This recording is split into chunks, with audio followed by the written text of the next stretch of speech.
Hello good morning and welcome back friends. आप देख रहे हैं golden era education YouTube channel. आज के इस वीडियो में बात करेंगे 14 फरवरी से रिलेटेड जितने भी इंपॉर्टेंट करंट अफेयर बनती हैं सारे इस लेसन में कंप्लीट करेंगे। साथ ही काफ़ी सारे एक्स्ट्रा फैक्ट भी यहाँ पे डिस्कस करेंगे। सो पूरे लेसन को ध्यान से और लास्ट तक आप जरूर देखिएगा।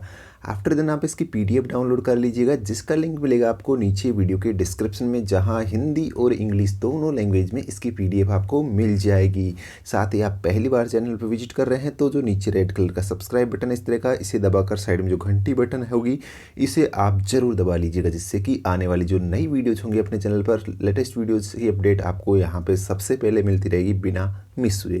तो चलिए सबसे पहले हम बात करेंगे जो लास्ट वीडियो की क्विज थी उसका आंसर क्या था। तो देखिए क्वेश्चन था लास्ट वीडियो का, निम्न में से किस स्थान पर अंतर्राष्ट्रीय मसाला सम्मेलन 2019 का आयोजन किया गया था। तो इसका सही आंसर था आपका हैदराबाद। लास्ट क्विज का सही आंसर था। चलिए अब बात करते हैं आज की करंट अफेयर की। तो देखिए पहला क्वेश्चन है, हाल ही चर्चा में रहा चमन योजना के संबंध में कौन सा, मतलब कि इनमें से ऑप्शन सही है, या फिर जो चमन योजना है वो निम्न में से किससे संबंधित है। तो सही आंसर होगा आपका बागवानी से।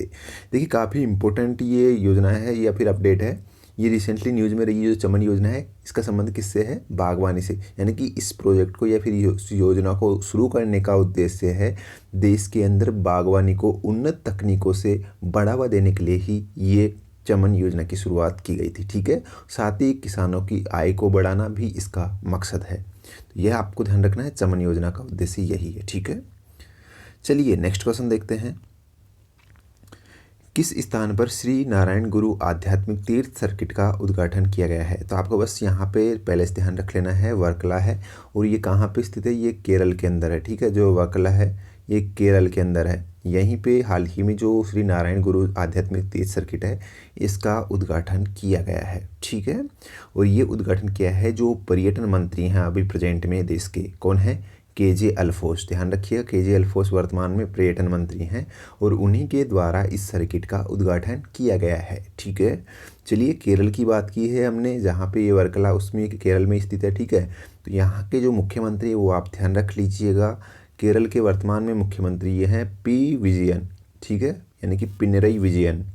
उसके बाद में यहाँ के जो गवर्नर है वो है पलानीस्वामी। ठीक है, तो ये सारी चीज़ आप ध्यान रख लीजिएगा। चलिए बढ़ते हैं नेक्स्ट अपडेट की तरफ। देखिए क्वेश्चन है, निम्न में से किस दिन को विश्व रेडियो दिवस के रूप में सेलिब्रेट किया गया है। तो जो वर्ल्ड रेडियो डे मनाया गया है रिसेंटली, ये मनाया गया है 13 फरवरी को। ध्यान रखिएगा 13 फरवरी को हर साल विश्व रेडियो दिवस के रूप में सेलिब्रेट किया जाता है। चलिए इसकी पिछली थोड़ी सी कहानी जान लेते हैं, कब से इसकी शुरुआत हुई थी, क्यों हुई थी। तो इसकी जो मनाने की शुरुआत की घोषणा की गई थी यूनेस्को के द्वारा की गई थी। जो यूनेस्को है उसी के द्वारा इसको घोषणा की गई थी सितंबर 2011 के अंदर। ठीक है, इसको मनाने की घोषणा की गई थी और मनाने की जो शुरुआत हुई थी वो हुई थी 2012 में।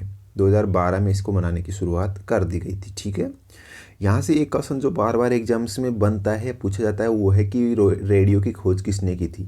जो रेडियो है इसकी खोज किसने की थी, या इन्वेंटर कौन है रेडियो के। काफ़ी बार आपने भी देखा होगा एग्जाम्स में, तो आपको ध्यान रखना है इसके जो इन्वेंटर है वो है मार्कोनी। मार्कोनी के द्वारा ही जो है रेडियो की खोज की गई थी। ठीक है, काफ़ी बार पूछा जाता है क्वेश्चन। चलिए नेक्स्ट अपडेट देख लेते हैं। पांचवा अंतर्राष्ट्रीय, देखिए यहाँ पे मिस टाइपिंग है, थोड़ा सा करेक्शन कर लीजिएगा। पांचवा अंतर्राष्ट्रीय बांध सुरक्षा सम्मेलन कहाँ आयोजित किया गया है। तो सही आंसर आपका भुवनेश्वर के अंदर। भुवनेश्वर कहाँ स्थित है, उड़ीसा के अंदर है। ठीक है, उड़ीसा का शहर है भुवनेश्वर। यहीं पे ये 5th international dam safety conference जो है इसका आयोजन किया गया है। ठीक है, ये आप ध्यान रख लीजिएगा। और देखिए यहाँ पे जो भुवनेश्वर है इसको पूर्व का काशी भी कहा जाता है। काफ़ी बार पूछा जाता है एग्जाम में कि निम्न में से किस शहर को पूर्व का काशी कहा जाता है। तो आपको ध्यान रखना है, पूर्व का काशी भुवनेश्वर को कहा जाता है। चलिए यहाँ पे जो सम्मेलन होता है या फिर कॉन्फ्रेंस होता है, ये जो अंतर्राष्ट्रीय बांध सुरक्षा कॉन्फ्रेंस, इसका उद्देश्य क्या है आयोजन करवाने का। तो देखिए इसका जो आयोजन करवाने का मेन मकसद है वो है जो पुराने बांध है हमारे देश के अंदर उनकी सुरक्षा को बढ़ावा देने के लिए ही नई तकनीकों के विकास करना, इसका मेन मकसद है इस अंतर्राष्ट्रीय बांध सुरक्षा सम्मेलन का। ठीक है, ये एक इंटरनेशनल कॉन्फ्रेंस है, ये आप ध्यान रख लीजिएगा। ये विभिन्न देशों के एक सहयोग से इंटरनेशनल कॉन्फ्रेंस है। तो नेक्स्ट यहाँ पे देखिए हमने बात की है भुवनेश्वर यानी कि उड़ीसा की। सिंपल सी बात है, उड़ीसा के बारे में ज़रूर हम थोड़ा सा बात करेंगे। तो उड़ीसा के जो वर्तमान में मुख्यमंत्री हैं वो कौन है? नवीन पटनायक। ठीक है, नवीन पटनायक वर्तमान में आके सीएम है। उसके बाद में गवर्नर की बात करते हैं तो गणेशी लाल। काफ़ी बार पूछा जाता है उड़ीसा के गवर्नर के बारे में, तो आपको ध्यान रखना है गणेशी लाल यहाँ के वर्तमान में गवर्नर है। ठीक है, चलिए नेक्स्ट क्वेश्चन देख लेते हैं। बड़े बांधों की संख्या के हिसाब से विश्व में भारत की रैंकिंग कितनी है? तो सही आंसर होगा थर्ड, तीसरी रैंकिंग है। यानी कि सिंपल सा क्वेश्चन ये कहना चाह रहा है कि जो बड़े बड़े बांध होते हैं वो किस देश में मतलब कि सबसे ज़्यादा है, और इस सीरीज़ के अंदर जो है भारत कौन से नंबर पर है। यानी कि बड़े बांधों की संख्या के हिसाब से भारत का कौन सा स्थान है। तो आपका आंसर होगा तीसरा, यानी कि सबसे यहाँ पे जो बड़े बांधों की संख्या में तीसरा सबसे बड़ा जो है हमारे इंडिया के अंदर है बांध। ठीक है, चलिए यहाँ पे भारत के कुछ बांधों की मैं आपको बता देता हूँ। भारत के बांधों में जो सबसे बड़े बांध है, या फिर एग्जाम में अगर पूछा जाता है कि भारत का सबसे बड़ा बांध कौन सा है निम्न में से, या फिर दूसरा सबसे बड़ा बांध कौन सा है, तो देखिए भारत का जो सबसे बड़ा या ऊंचा बांध है वो है टिहरी बांध।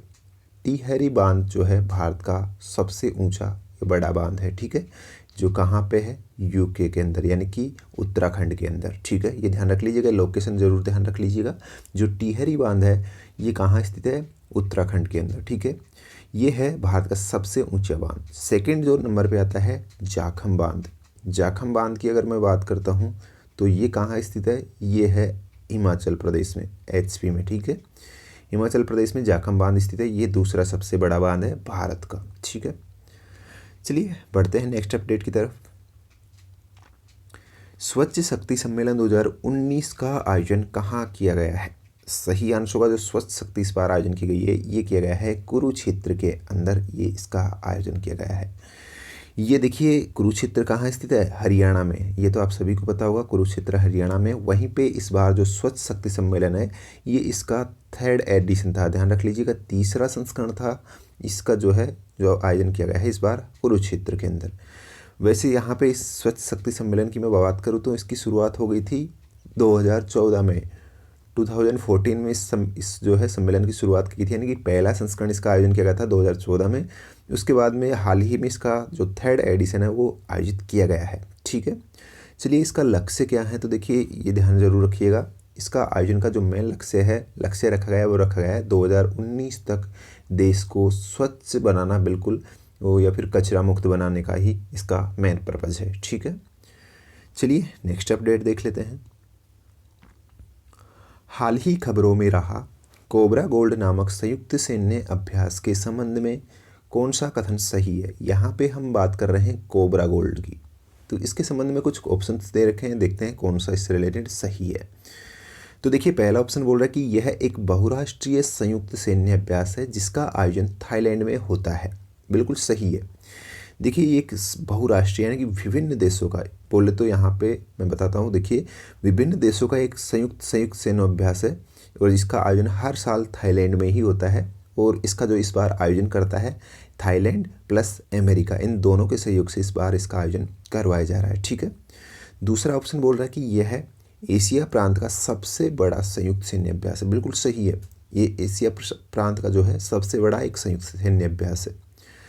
इस बार इसमें 29 देश हिस्सा ले रहे हैं, तो बिल्कुल सही है। इस बार कितने देश इसमें हिस्सा ले रहे हैं? 29 देश हिस्सा ले रहे हैं। 29 देशों के लगभग 10,000 जो सैनिक है वो इसमें इस बार पार्टिसिपेट कर रहे हैं। ठीक है, नेक्स्ट जो यहाँ पे ऑप्शन है कि भारत पहली बार 2016 में इसमें शामिल हुआ था, ये भी बिल्कुल सही है। भारत जो इस युद्ध अभ्यास में शामिल हुआ था वो कब हुआ था? पहली बार 2016 में शामिल हुआ था। उसके बाद में अब कंटिन्यू भारत भी इसमें शामिल हुआ है, तो ये ध्यान रखिएगा।